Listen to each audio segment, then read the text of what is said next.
How often do you get frustrated as a customer?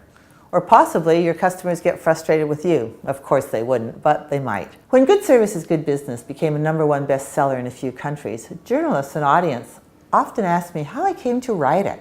And no one was more surprised than me that it did well because, hey, I was expelled from English in high school, where I had part-time jobs in the service sector as a dishwasher and waitress to pay for university, where a customer-centric work ethic was drilled into me before I'd even heard the word customer-centric.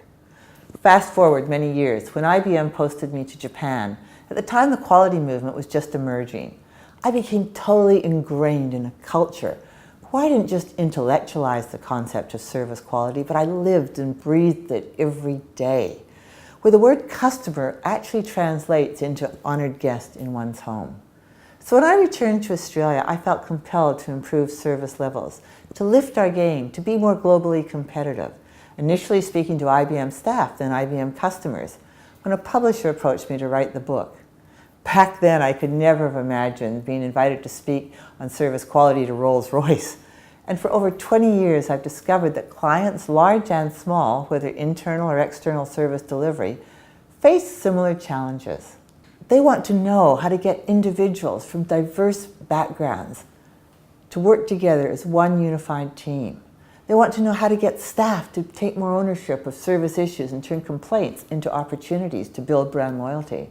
How to combine the high tech with the high touch through authentic engagement. And how to gain market share by managing stakeholder expectations in an ever-changing environment. They want to know how to differentiate between adding value or simply adding cost. How to make minor improvements for major impacts, and to embrace continual improvement. As I've said so many times, the 7 most expensive words in any business are, "We have always done it that way." Every organization is unique, but I've discovered over the years that they have many similar challenges dealing with the complexities of human behavior.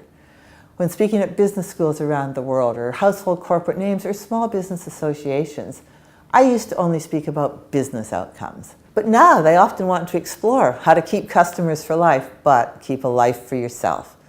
Because for most employees, a job isn't enough these days. They want to make a living and make a difference.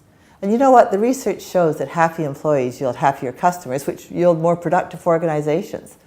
And we can't take care of customers if we don't first take care of ourselves. So this now requires a more holistic, multidimensional approach to give delegates not only some practical how-tos, but to get emotional buy-in of the why-tos and have them leave an event more empowered to look for solutions rather than focus on problems. These days, I seldom speak just about service to your customers, unless, of course, that's your brief. But I incorporate service to your team, your community, and service to yourself.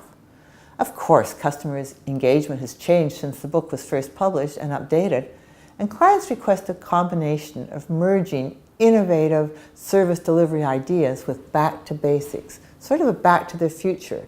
Their teams still need reminders that service is not subservient, but being useful. They need to be reminded that service isn't the soft, touchy-feely stuff, but can boost the bottom line and increase market share without increasing cost. You know, I was in sales at IBM for many years, and I was taught how to close a sale. And I'm not saying that isn't important, but these days it's just as important to open a relationship for long-term repeat business. I've been fortunate to get that repeat business and referrals from clients who've become good friends. Of course, their expectations have changed over the years because expectations of their clients have changed. So the bar is constantly going higher. But many things haven't changed. Audiences still need a mix of facts, stories, and laughter to be reminded that the end user customer still pays their salary, and it's still absolutely essential to genuinely care by putting yourself in the customer's shoes. Hey, I care. I don't have a magic wand and won't promise you a quick fix, but I can promise a shift in thinking by combining baby boomer wisdom with Gen Y energy to turn common sense into common practice. Hey, good service is good business, but great service is great business.